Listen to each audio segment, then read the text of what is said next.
Subscribe करके bell icon अभी दबाइए। वीडियो के खत्म होने का इंतजार मत कीजिए। Hey everyone and welcome to another video on Ash Movie Talkies।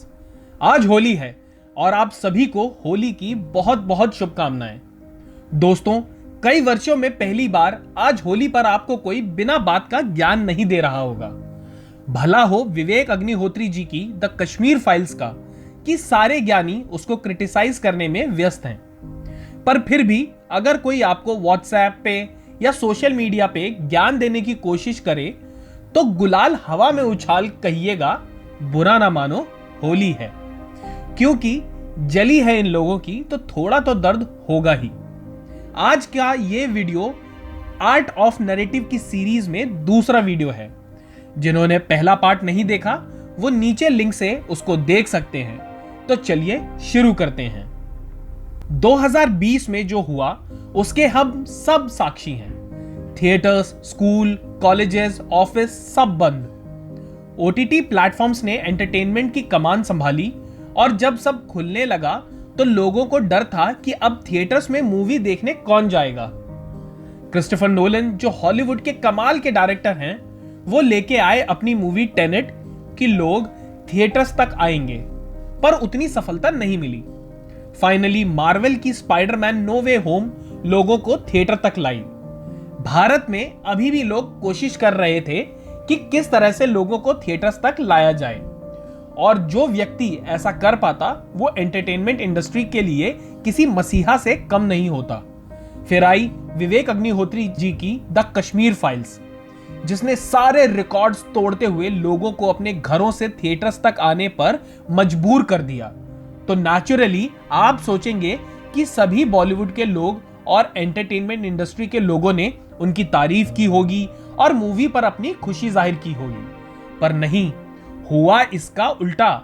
Entertainment industry के लोगों ने इसको जैसे ऐसे इग्नोर किया जैसे 32 सालों से कश्मीरी पंडितों की त्रासदी को किया गया है। उन्होंने चुप्पी साध ली और उल्टा विवेक जी का बॉयकॉट ही कर दिया। अगर किसी ने कुछ कहा तो उसको फैसिस्ट, हिंदुत्व का एजेंट बता दिया गया। यहीं से शुरू होता है द आर्ट ऑफ नैरेटिव। 1990 से पहले कश्मीर में मूवीज की शूटिंग हुई, जिसमें कश्मीर आपको बेहद खूबसूरत दिखाया गया। आज भी आपको 1964 की मूवी कश्मीर की कली का गाना, ये चांद सा रोशन चेहरा, याद होगा। कितना खूबसूरत कश्मीर दिखाया गया था। फिर वक्त आया 1990 का, जब कश्मीरी पंडितों को अपने घरों से भागना पड़ा। उसके बाद से अब तक कश्मीर पर कई मूवीज बनी। चलिए उनमें से कुछ मूवीज पर बात करते हैं। हैदर, विशाल भारद्वाज जी ने डायरेक्ट की और शाहिद कपूर ने खूबसूरत एक्टिंग की। 1995 का दौर दिखाती ये मूवी आपको बताती है कि कैसे वहां लोगों के साथ आर्मी ज्यादती करती है, उनके घरों से उन्हें बाहर निकालकर उनकी तलाशी लेती है, उनको रातों रात गायब कर हिरासत में ले लेती है, जिसकी वजह से टेररिज्म ही रास्ता बचता है। So moral of the story, Indian army is bad and terrorism is justified. Kashmir मांगता है आजादी। मूवी सबने देखी पर किसी ने कुछ नहीं बोला, सिर्फ तारीफें हुई। फिर आई मिशन कश्मीर। यह मूवी डायरेक्ट की थी विधु विनोद चोपड़ा और इस मूवी में लीड रोल में थे ऋतिक रोशन। अगेन एक मूवी जिसने खूब वाहवाही लूटी, पर अब समझिए कि मूवी में क्या हुआ। ऋतिक रोशन के कैरेक्टर का घर पुलिस ऑफिसर गलती से उड़ा देते हैं, उसकी वजह से वो आतंकवादी बन जाते हैं और बदला लेना चाहते हैं। Again moral of the story, justifying terrorism. फिर आती है movie Fiza, directed by Khalid Mohammed and starring Hrithik in the lead role. इसमें भी वही बात, ऋतिक का जो कैरेक्टर है वो अपनी फैमिली से बॉम्बे राइट्स में जुदा हो जाता है और टेररिस्ट ऑर्गेनाइज ज्वाइन करता है in Kashmir. So again efforts to justifying taking up arms while showing good Muslim sentiment. अब ध्यान दीजिए कि 32 सालों में कई मूवीज बनी, जिसमें से कुछ की हमने बात की। इसमें किसी भी मूवी में क्या आपने कश्मीरी पंडितों की बात सुनी या उनका जिक्र भी हुआ? नहीं। इसी को कहते हैं द आर्ट ऑफ नैरेटिव। फिर इन सब मूवीज को देखा गया, इनको अप्रिसिएशन भी मिला। तो फिर आज जब कश्मीर फाइल्स मूवी ने कश्मीरी पंडितों की बात कर दी तो अचानक से लोगों को इतनी दिक्कत क्यों हो गई? और आज हर न्यूज चैनल, हर पॉलिटिशियन, सेलिब्रिटी, आम जनता अचानक से कश्मीरी पंडितों की बात करना चाहते हैं। क्यों? इसका जवाब है द आर्ट ऑफ नैरेटिव। इस सिक्के के दो पहलू हैं। पहला, कश्मीर फाइल्स मूवी ने आज सबको महसूस कराया है वो दर्द जो 32 सालों से कश्मीरी पंडितों ने अपने दिलों में दबा कर रखा हुआ था। और दूसरा पहलू, क्योंकि न्यूज़पेपर्स, इलेक्ट्रॉनिक मीडिया, पॉलिटिशियंस और इंटेलेक्चुअल्स के हिसाब से ऐसा कुछ हुआ ही नहीं था। अब जब लोगों को मूवी देखने के बाद सब पता चल गया है तो इन लोगों को अपनी साख तो बचानी पड़ेगी।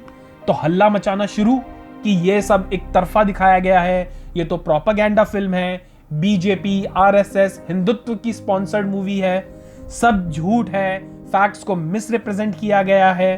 एक्चुअली इनकी प्रॉब्लम मूवी नहीं है, इनकी प्रॉब्लम है द अवेकनिंग ऑफ पीपल। लोगों की जागरूकता से इन्हें दिक्कत है, क्योंकि अब लोगों को इनकी आर्ट ऑफ नैरेटिव समझ आने लगी है। 32 साल थे आपके पास। अगर आपको लगता है कि फैक्ट्स मिसरिप्रेजेंटेड हैं तो आपने क्यों नहीं बनाई कोई मूवी इस बात पर? और जब हैदर कबूल है तो द कश्मीर फाइल्स क्यों कबूल नहीं?